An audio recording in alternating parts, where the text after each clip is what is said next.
Spark college Khanewal میں 3 روزہ sports and culture event کا انعقاد کیا گیا۔ مزید بتا رہے ہیں چودھری محمد عادل۔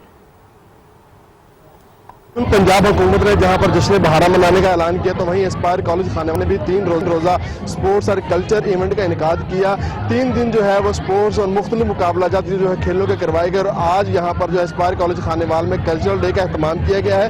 یہاں پر طرح طرح کے جو ہے چاروں صوبوں کی ثقافت اجاگر کرنے کے لیے سٹالز لگائے گئے ہیں اور یہاں پر ثقافتی جو رنگ ہیں وہ اجاگر کیے گئے ہیں۔ اس تقریب کے مہمان خصوصی جو ہے وہ ریجنل ڈائریکٹر قمر عدیل چودھری صاحب تھے، وہ اس وقت ہمارے ساتھ موجود ہیں۔ مزید ان سے بھی بات کرتے ہیں۔ سر، آپ خانیوال آئے ہیں، پہلے تو ہم آپ کو ویلکم کرتے ہیں، اور سر دوسرا یہ ہے کہ اسپائر کالج خانیوال والوں نے ہمیشہ جو ہے ضلع خانیوال میں بازی لے کے گئے ہیں، تو اس حوالے سے آپ دیکھ رہے ہیں کہ کلچر ایونٹ کا انعقاد ہوا ہے، اسپورٹس کا یہاں پہ بڑا اچھا وہ ہوا ہے مقابلہ جات، تو اس حوالے سے آپ دوسرے لوگوں کو اور ہمارے جو طلباء ہیں اور ہمارے ٹیچرز کو کیا میسج دیں گے؟ جی، بسم اللہ الرحمن الرحیم۔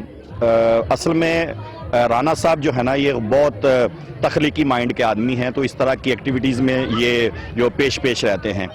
پہلے بھی بہت سارے ایونٹس ایسے ہوئے ہیں جو خانیوال سے جس کا آغاز ہوتا ہے، تو جیسے آپ نے کہا کہ خانیوال بازی لے جاتا ہے، تو اس بار بھی ایسا ہی ہوا ہے کہ مختلف ہمارے جگہوں پر سپورٹس چل رہا ہے اور کلچرل ایکٹیویٹیز بھی ہوئی ہیں، لیکن اس طرح باضابطہ جس طرح سے رانا صاحب نے اس کا اہتمام کیا ہے، یہ واقعی میں لائق تحسین ہے۔ میں نے ابھی وزٹ کیا ہے، سارے سٹالز دیکھے ہیں، یہ پنجابی اور بلوچی، سندھی اور سارے جو ہے نا، واقعی میں بچوں نے بہت ایفرٹ کی ہوئی ہے، اور یہ ساری چیزیں میں کہتا ہوں کہ واقعی میں لائق تحسین ہے۔ ہاں جی، جیسے کہ قمر عدیل چودھری صاحب نے کہا کہ یہ سب لائق تحسین ہے۔ اس جو تقریب جو 3 روزہ ایونٹ ہے، اس کے روح رواں جو ہے نوید صاحب پرنسپل